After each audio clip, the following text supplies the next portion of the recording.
Welcome to the Mindful Healers podcast with Dr. Jessie Mahoney and Dr. Ni-Cheng Liang. We are physicians and leaders who are also trained in coaching, yoga, mindfulness, and integrative medicine. We are also mothers, spouses, sisters, daughters, aunts, and friends. In this podcast, we share candid, heart-centered, loving, science-based, thoughtful, and often fun conversations about the challenges life throws at us.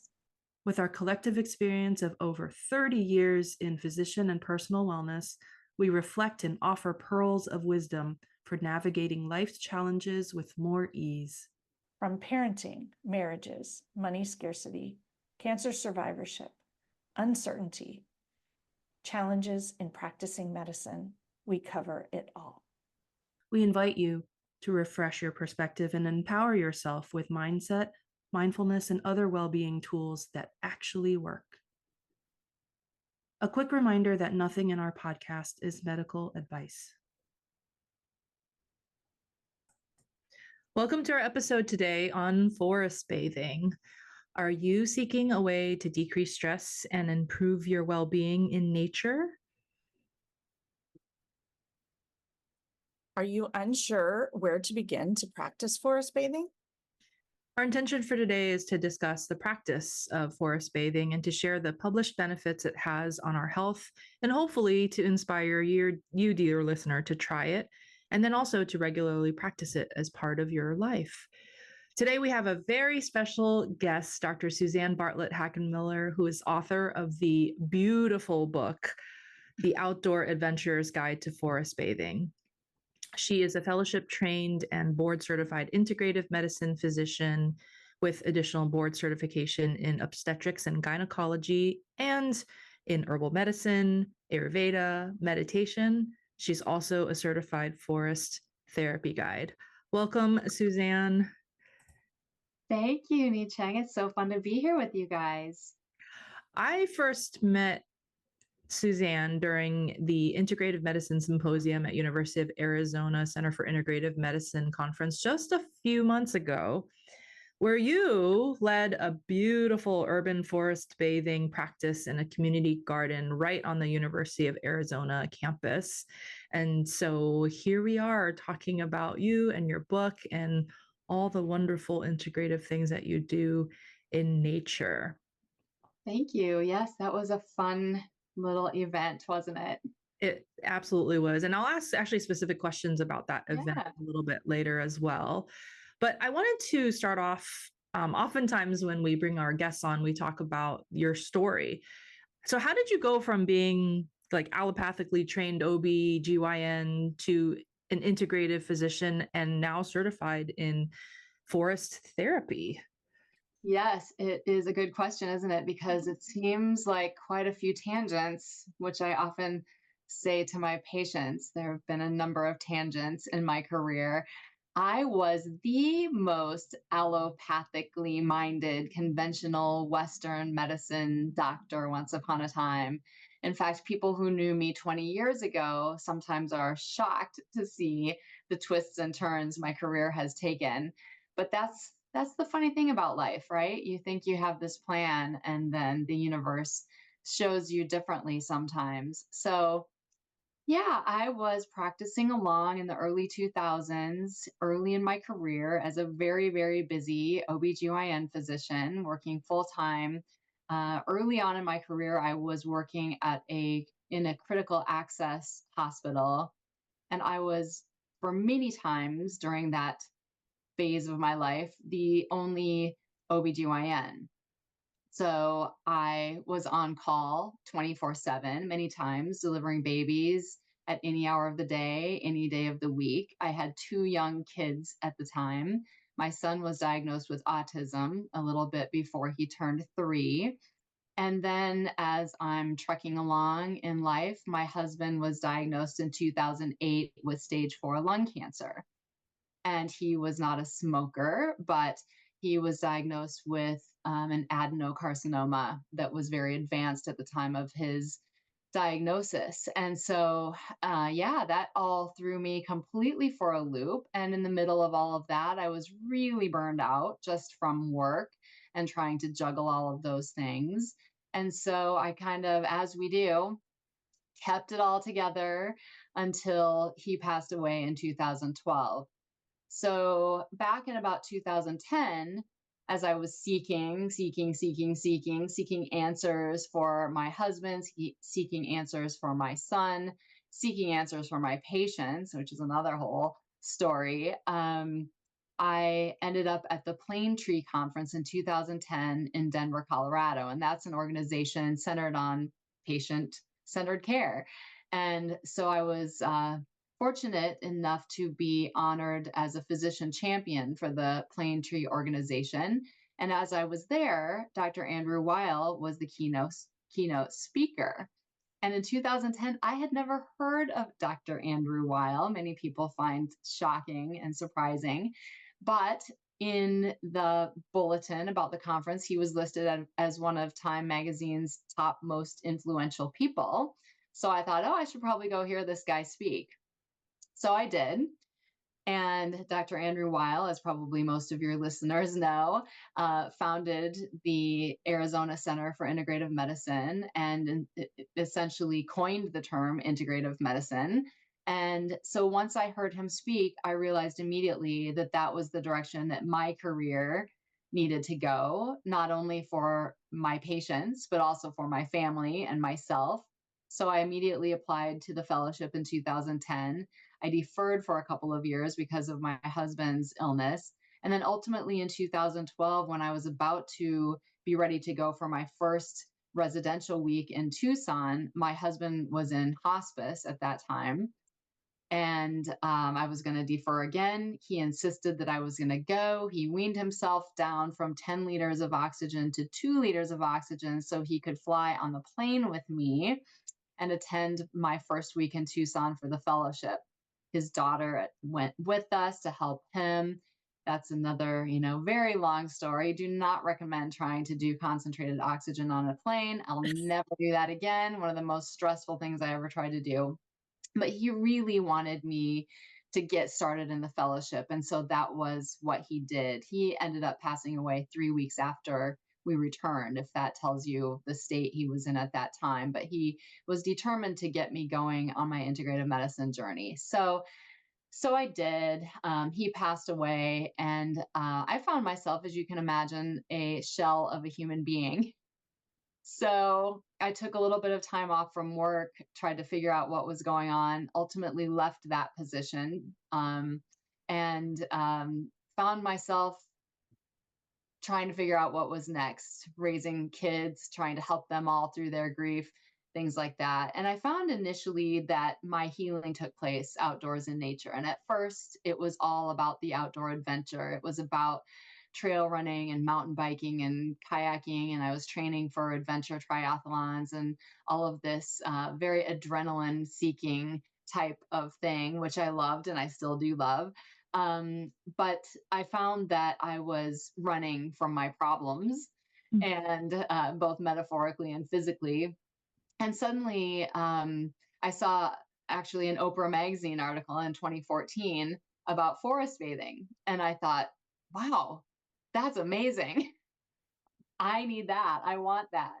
And so I wrote to or emailed or whatever, requested a little booklet on forest bathing from the Association of Nature and Forest Therapy. And then I decided that I was just going to experiment with it on my patients. So I was invited to do a workshop series, and this was about 2015 or 16 at a Franciscan retreat center. And so each week, the same people were coming back for an integrative medicine topic. And we did things like community and healing, whole medical systems and healing. So we had traditional Chinese medicine, Ayurveda, and Native American practices. We had spirituality and healing. And then I squeezed in nature and healing. I thought, let's do that. So I experimented with my workshop attendees on a little forest bathing exercise. and they loved it. And I just used my little booklet to kind of wing it essentially, and they loved it. And so because it was a weekly workshop series, the same people came back each week. So the week after we had done the nature forest bathing, almost everyone returned stating that they had done some form of forest bathing on their own or with their family members or friends in the intervening week. And I was stunned by this. I couldn't believe that it had had such an impact on people. And I thought, gosh, if I had assigned them to go do forest bathing in the week in between our workshops, they probably wouldn't have done it. But they were so moved and had such a positive experience from that they wanted to go out and share it with their friends and family. So I thought, gosh, there's something to this. So ultimately, I connected with the Association of Nature and Forest Therapy, became certified as a guide, served as their medical director for a while, and have continued to work with organizations and companies that emphasize nature as a healing modality. I prescribe nature to my patients and, yes, guide people in forest bathing. Wow. Thank you so much for being open and vulnerable and sharing. And I'm so sorry for your loss. And I just hear so much love about the journey that your husband wanted to start you on, especially with your integrative medicine journey. Right. So I just thank you very much for Thank sharing you. that and for all of the work that you're doing. Thank you. So what exactly is forest bathing?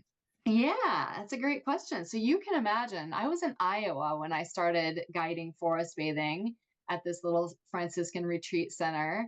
And people would call and ask, what are you people doing out there in the woods? And they would ask if it was clothing optional or what we were doing. It was funny. So, and the people in my community thought I was certifiably nuts, I think. And at that time, that many years ago, so that's coming on 8 to 10 years ago, nobody knew what forest bathing is. But forest bathing is translated directly from the Japanese term shinrin-yoku.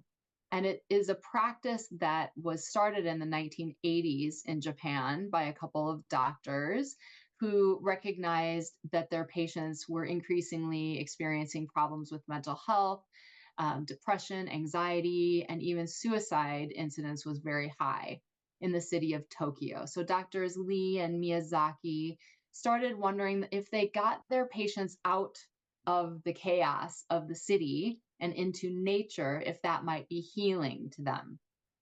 So they started taking people about an hour outside of Tokyo into the forest and guided them just to take nature in through the senses in a very quiet, calm, slow, contemplative way, with the emphasis not on being a hike for physical activity. It wasn't a nature identification walk. It was just being out, immersing themselves in nature. And so they would take people for 3-day, 2-night excursions often. And they started doing experiments on their subjects, of course, and initially asked them about their mental health and did questionnaires looking at their mental health status before and after their experience. And consistently, they found that their participants experienced improvements in really all aspects of their mental health. They reported reductions in depression and anxiety symptoms. They noted improved self-esteem, even things like vigor and vitality, and just really all of the parts of the questionnaire. They found improvements in mental health. So they found this to be compelling, and of course then also wondered if there were physical changes that occurred. So they looked at things like heart rate variability and blood pressure and found that those things were improving after time spent in nature in this way. And they also found that when they got even a little more sophisticated, that things like taking samples of saliva and looking at salivary stress hormone levels, that those were improved after time in nature in this quiet, calming sensory experience. So they started publishing their findings, of course. They have studied chemicals in that exist in the essential oils from trees that they refer to as phytoncides, and found that these phytoncides, when we inhale and breathe in the fragrance from trees, particularly pine trees and coniferous trees, that when we inhale those essential oils, that we're deriving health benefits to the point where they've looked at the immune system cells, natural killer cells or NK cells, and found that when people spend a 3-day, 2-night forest time in forest bathing, that people's natural killer cells would rise in both number and level of activity, and that increase persists not only for during the experience, but for as long as 30 days out. So the fact that you could have a boost in your immune system that translated to reduction in viral and bacterial and fungal illnesses, and even, we know that natural killer cells are important for sweeping around our bloodstream, finding cancer cells, gobbling them up, and helping us excrete them from our system. So it's pretty interesting. And I can geek out on it all day, that science is confirming kind of what I think a lot of people inherently know, that time in nature is calming, is good for us, and something happens. We maybe can't put our finger on it, but something happens when we do this. And so then back to what is forest bathing. Forest bathing was then brought to the United States by Amos Clifford, my friend and colleague and founder of the Association of Nature and Forest Therapy. And his mission has been to train people as guides to be able to take people out into nature in this way. And so now there are guides, thousands of guides all over the world who have been trained in this type of practice. And when we guide forest bathing in a guided practice, we follow a standard sequence that is designed to take people out of their everyday monkey mind, stressed out, swirling thoughts mind, and into more of what we call a liminal state, more of a dreamlike state. And so it's the goal of the practice to get us out of that, get us out of our heads, so to speak, and just kind of into this more subconscious state where we're able to just notice what we notice. I just wanted to say, I did forest bathing a year ago with someone who was trained in the same program as you. And so as you're reflecting on it, it just sort of brings back, I didn't know the whole training, although I have read the book that you talked about, and I highly recommend people read it. It's quite informative and interesting. But I think it's really interesting to realize how you get that liminal space is very much like meditation, even though people are talking and it's, a version of like walking meditation. It's almost like you're in your body and you're literally bathing. It's almost like being in a hot tub of nature, or, surrounding all of your senses. And I think I had this idea that it was more complicated than that, but really it's, I think for those of us who have busy minds, it's letting go of your mind and just allowing like your senses to take in everything. Noticing what you notice. Yeah. I love this idea of that liminal space, because I think many people know what that feels like. It's like that just sort of floaty space. Reminds me, I do a lot of yoga teaching. So of the Shavasana space, right? Absolutely. It's like Shavasana in nature and allowing all of that to absorb. So the idea that there's a structure of it makes sense. And yet I also think that anyway, I think sometimes we overcomplicate. It's like, I can't get the benefits from nature, the doctor mindset, unless I go through the whole structure of it. And my thought is we all know we can if we try to be mindful and intentional in those spaces. Absolutely. And I loved what you said about not doing something else. So like not running and not hiking and not, it's literally being still.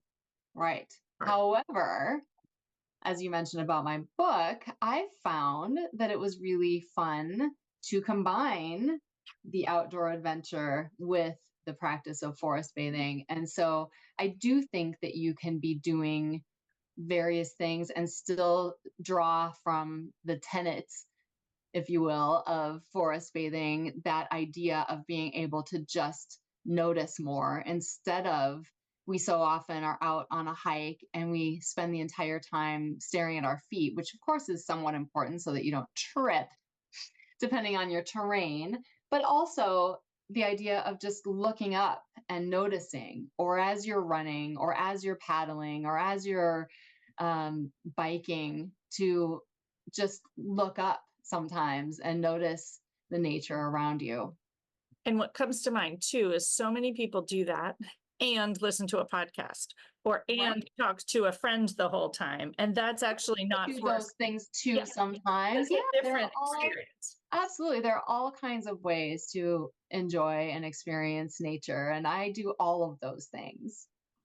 Thank you so much for that really expansive definition of forest bathing and summarizing the literature behind it. Forest bathing is like the ultimate mindfulness practice in nature, basically. And It is. in your book, I really appreciated that you did break down the chapters by activity, because oftentimes people are drawn to nature because of the adventure that's Right. going on different terrains, and then this bringing in the modern mindset of achievement, progress-based culture into nature can be what draws people initially in, but then combining that with the invitations that I noticed that you helped cue people as they were in nature doing these certain things like paddling, for instance. I particularly enjoyed the paddling chapter because I just came off of the Salmon River paddling with my cancer survivor dragon boat team just like last weekend. And so really, really, the paddling chapter really resonated. So I really amazing. appreciate the combination of bringing in those tenets of forest bathing into the different various activities that we might find ourselves doing in nature. Right. You know, and the other thing, we talk about mindfulness as this way of just noticing without emotion. And that's one way in which forest bathing does differ a little from a true mindfulness practice, in that we celebrate the awe and wonder of the things we notice in nature. So we're not trying to just notice it without emotion. We're noticing it and then going, wow, that's amazing. And look at this, you know, the awe and the wonder and the just the overwhelming experience that nature can sometimes be, even in nature in your own backyard. So it can be amazing what you can see and notice and experience when you just stop and slow down and take it in. So that brings me to my next kind of segue question about where can someone begin? Like even just from the backyard, you let us in a practice in the middle of a city. So it's super accessible, but I'd love for you to share some tips about where people can start and how.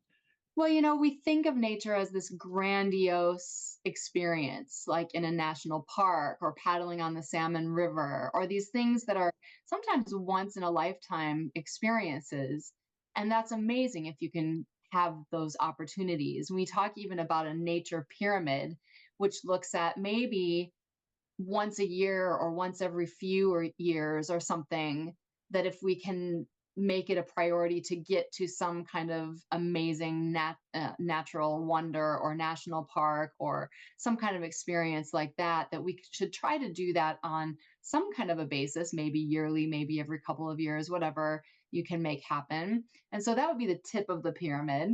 But then what if on a regular basis, maybe a couple of times a month or monthly or every couple of months, we try to make our way to a state park, somewhere that maybe is a little bit outside of our immediate vicinity, but takes a little effort, but is doable, not that expensive, maybe a day trip. And that would be kind of the middle of the pyramid. But then on a regular basis, what if we were to make it a priority to take in nature, nearby nature, I like to call it, on a daily basis? Because that sets the foundation of the pyramid of a nature experience, a nature-filled life. So when you think about what nearby nature could be, it could be a houseplant. Mhm. And I've done forest bathing with a houseplant. During COVID, I experimented with all kinds of nearby nature forest bathing. We have a practice in forest bathing called sit spot, where you just go outdoors or sit with a potted plant, even indoors, or perhaps look outdoors and gaze out your window at nature. Accessible, in my opinion, to just about anyone if they can even see outdoors or have access to a potted plant, or if they don't have that, even a photograph or a screensaver of nature, because all of these things have benefit. So, this idea of sit spot is spending 20 minutes with that nature by the clock, 20 minutes, simply noticing what you notice. And sit spot is not meditation. You don't have to strike a yoga pose, or it's not reciting a prayer or a poem. It's nothing. It's just noticing what you notice. And during my training, my forest therapy guide training, we were required to do this twice a week and journal about it. So in the middle of that, of course, I'm trying to practice medicine, had kids, and so having to do that twice a week many times felt like this onerous burden. Like I didn't have time for that. And yet I had to do it. And I actually had to turn in some of my journal entries. So I couldn't really fake it. So I'd come home from work, I'd be annoyed and crabby and, having to add this to my to-do list. And so my husband, and I'm remarried since my late husband passed, would literally push me outdoors sometimes to sit outside in my backyard and do my sit spot. And although I had a pond literally in my backyard, I would go out there and think, there's nothing to see here. And, just this kind of overwhelmed, exhausted kind of state that we sometimes can be in. And so I would go out there and sit on my little dock and just set my timer on my watch for 20 minutes or on my phone and begrudgingly do my sit spot. And of course, every single time I did it, I had an amazing, shockingly amazing experience just noticing what happened. And it might have been a tiny little insect, it might have been a blue heron, it might have been a plant, or, there were all kinds of things that ended up being extremely rewarding. And of course, I would journal about it and have this whole journal entry about it. And then I would go back into my home and be a much kinder, gentler human being that my family didn't have to wish away. So, sit spot. I did it during COVID, sitting on a concrete sidewalk in front of my house with a dandelion and an anthill, and had an amazing experience with that. I have done sit spot in the middle of the city across the street from a construction zone just to see what that would be like. And lo and behold, somebody had put a little bird house in the city, the tree, now I'm suddenly forgetting what they call the city trees, but anyway, a planted tree in the city. And somebody had put a little birdhouse in there, and I'm sitting on a bench. There's construction and chaos happening all around me. And yet there was a whole little microcosm in this tree that I would have had no idea existed if I hadn't sat there and forced myself to forest bathe in the middle of a construction zone. So I believe that you can have an experience in nature that can be very healing in about 20 minutes, just about anywhere. And do you think the journaling is an important piece of it, or it doesn't have to be? I know when I did my forest bathing, we did actually do some journaling. And I see that we're going to talk about tea, and we also drank tea. So that must be like a whole part of it. But I'm thinking it adds when we spend some time thinking about how we. So again, this liminal state is likened to REM sleep, to dreaming. Mm-hmm. And if you think about it, when you wake up having had a dream, you can do one of two things. You can hop up and go about your day, or you can write it down, or you can tell someone about it. If you write down / journal about your dream, or if you tell someone about your dream, you're much more likely to remember it than if you just hop out of bed and go about your day. And so it's thought that journaling about forest bathing or sit spot or any of these things helps to solidify it in your memory. Um, in guided forest bathing, we also have a practice called counsel, where after each invitation, and I didn't get into that with the standard sequence, but the standard sequence involves us inviting the participants to try something, to take in nature in maybe a different type of sensory way. It might be a visual invitation, it might be tactile, it might be a listening type of thing. But after each one of those invitations, we come together where we share something of what we noticed in the invitation. And just that sharing with another person helps to solidify it in our memory and just helps for us to be able to take it forward with us instead of just hopping back to our busy day.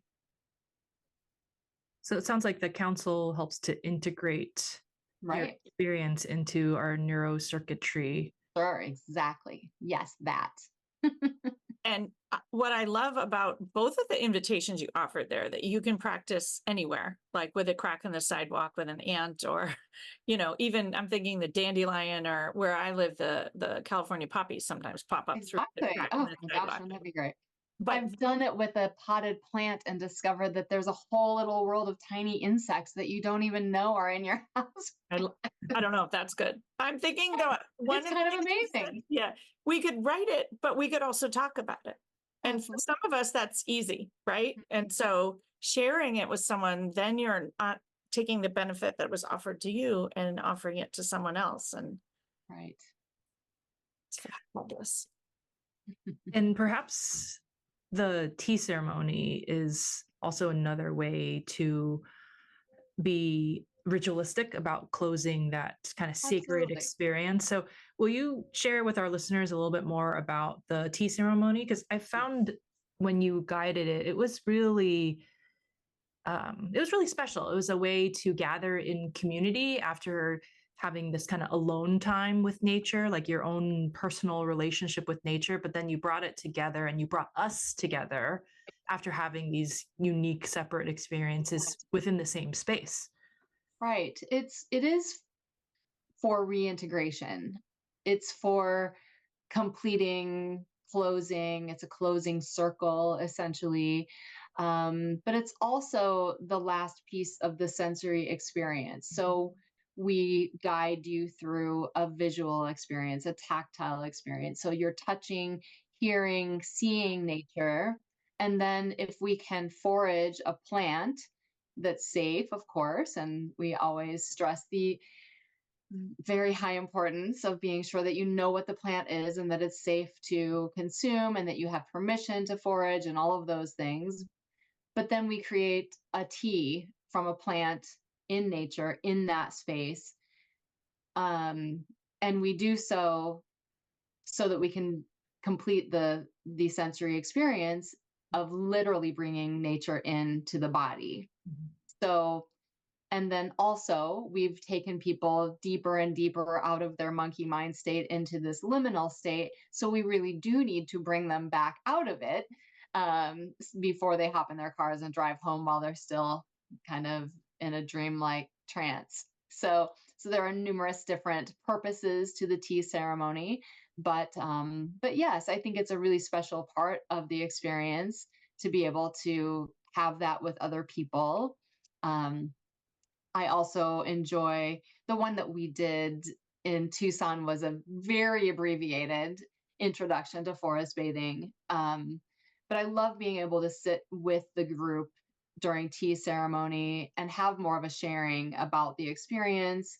And also, it's at that time that I will often share some of the health benefits of time in nature and specifically about forest bathing. And then also a little bit of herbal medicine. And so I find that people are fascinated to learn that you can take, say, pine needles and make a tea from them, and that there are well-established health benefits to drinking pine needle tea.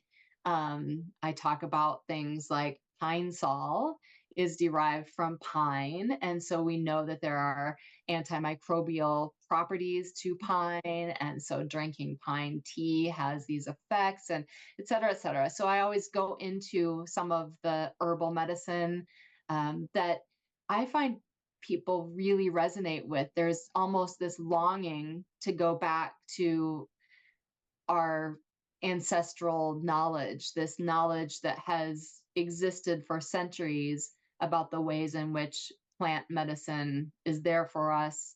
We've co-evolved with plants.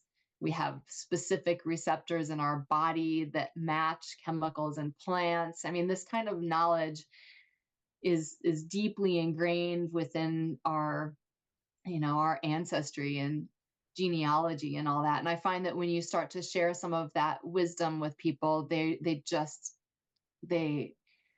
really are excited about it. They just eat it up, drink it up, so to speak. Yeah, I appreciated that you inserted some of the herbal medicine into your book as well throughout all of the different chapters. Yeah, it's fun. And the book kind of came about in a surprising way. And I was approached and asked by Falcon Guides to write this book. And I said, I can't write the book on forest bathing. It's been written. Amos Clifford has written about it. Dr. Lee, Dr. Miyazaki both have books on forest bathing. And I said, there's no way I'm going to write a book about forest bathing. And so this editor I was speaking with said, well, let's hear about you. And we kind of talked on the phone, and I shared kind of how adventure and forest bathing had both been very healing to me, and how I ended up kind of integrating them, and how I really enjoy herbal medicine. And I love sharing about the nature or the science of nature and health and all of this. And I'm just going on and on and on. And all of a sudden he goes, I think that's the book. So that's how it happened. Well, I'm so grateful that you went with the inclination to go ahead and write this very impactful, beautiful book. And as we come to a close with our time together, where can our listeners learn more about you, Suzanne? Yeah, well, I'm on social media. Doc Suzy, DOCSUZY on Instagram. I have a website that is integrativeinitiative.com. I am out there. The book is out there. It was published through Falcon Guides, and they're all welcome to reach out to me via my website. I'm always happy to visit with people. If anyone's interested too, there is a virtual forest bathing experience that we recorded in the redwoods in California in 2022, a couple years ago. And it was professionally filmed by a LA film studio crew. And so it's pretty beautiful. And so if people are interested in looking at that, it's at sempervirens.org. We will make sure that all those links are available in our show notes. And as always, I'd like to close with some reflection questions for you, dear listener. So how would you like to practice forest bathing for yourself, where you're at? What's one thing you can do or simply notice to simply start? And what are some of the barriers that might hinder your intention for forest bathing? And thank you so much, Suzanne, for spending this time together, and for your lovely book and all the work that you are doing in this type of important nature medicine, especially since after COVID, I feel like all of us could use a huge dose of forest bathing and nature medicine. A kind reminder to please join Jessie and I for our own forest bathing adventures amongst the redwoods of Muir Woods and along the beach at Muir Beach, in the gardens of the Green Gulch Farm and Zen Center at our next Connect in Nature retreat in September. This will be the last time that we're at this particular location, so Please don't miss out. That sounds amazing, and I wish I could join you all. Thanks so much for having me, ladies. It's been delightful. Thank you for being here. And stay on after the sound of the singing bowl to hear Suzanne lead us in a forest meditation. And if you happen to be listening on a podcast platform, you will be able to find this podcast on YouTube, and you'll be able to see the forest in the background as she's leading the meditation. Thanks so much for joining us. We encourage you to dive into the show notes for each episode for more learnings and resources. We also invite you to take a listen to the many other Mindful Healers podcast episodes, and please share the podcast far and wide with colleagues, friends, and family. If our message and approach resonate with you, we would love to work with you. When you listen to a podcast, you consume information, but when you work with us, you can actually practice and change. We offer coaching and mindfulness experiences, talks, workshops, retreats, and more. Connect with us at themindfulhealerspodcast.com. The content of this podcast is not medical or life advice. We invite you to participate in the mindful moments we offer at the end of most of our podcasts, but please only do so safely.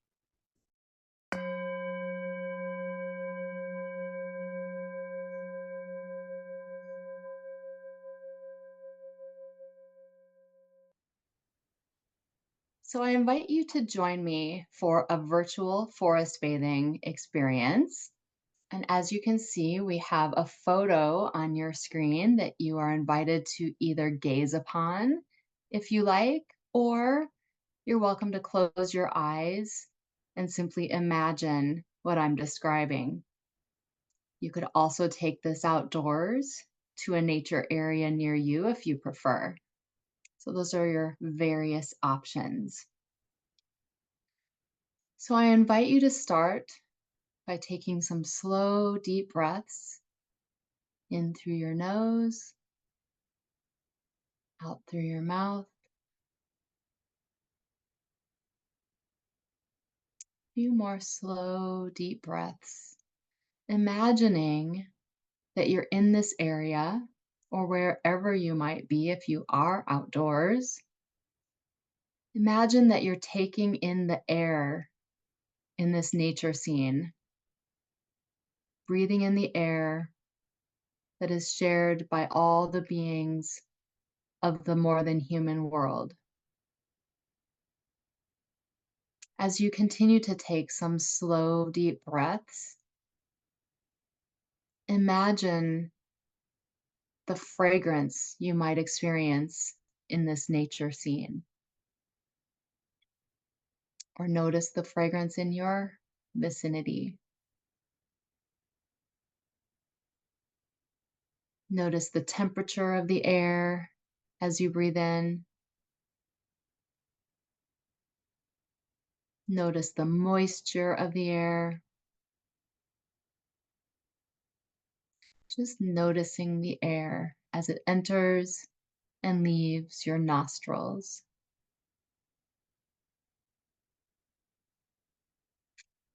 And next, I invite you to notice the way the air feels on the top of your head, or imagine how it might feel if you were outdoors sitting next to this river. Imagine the air as it moves over your arms. Notice the way your feet feel as they come into contact with your shoes, or with the floor, or with the earth. Imagine if you were sitting next to this stream and your feet were touching the ground, or perhaps were even in the water, resting on one of those rocks. Imagine that you had roots growing out of the bottoms of your feet and that these roots were growing down into the soil beneath you, down through the various layers of the earth. Imagine that these roots are becoming encircled and entwined by the roots of the plants and the trees in this photo or near you in your midst. Imagine these roots of all these beings continuing to wrap around each other as they grow down, down, down, down to the very center of the earth.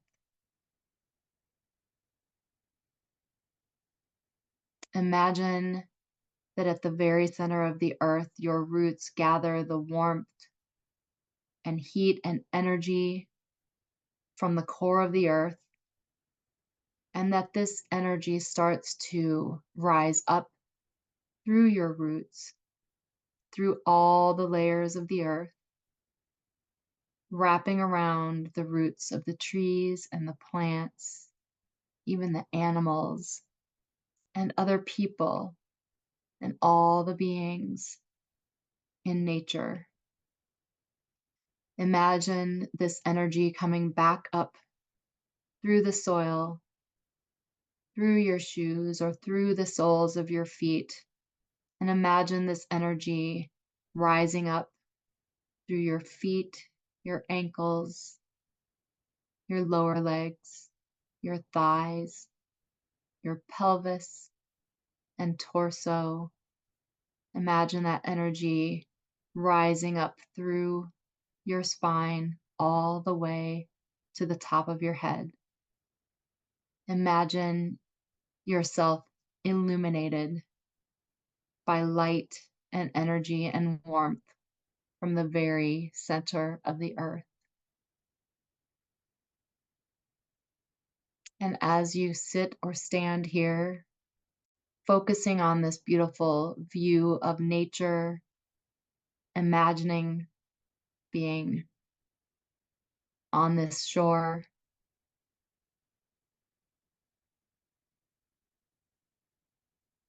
just allow yourself to take a moment to slowly open your eyes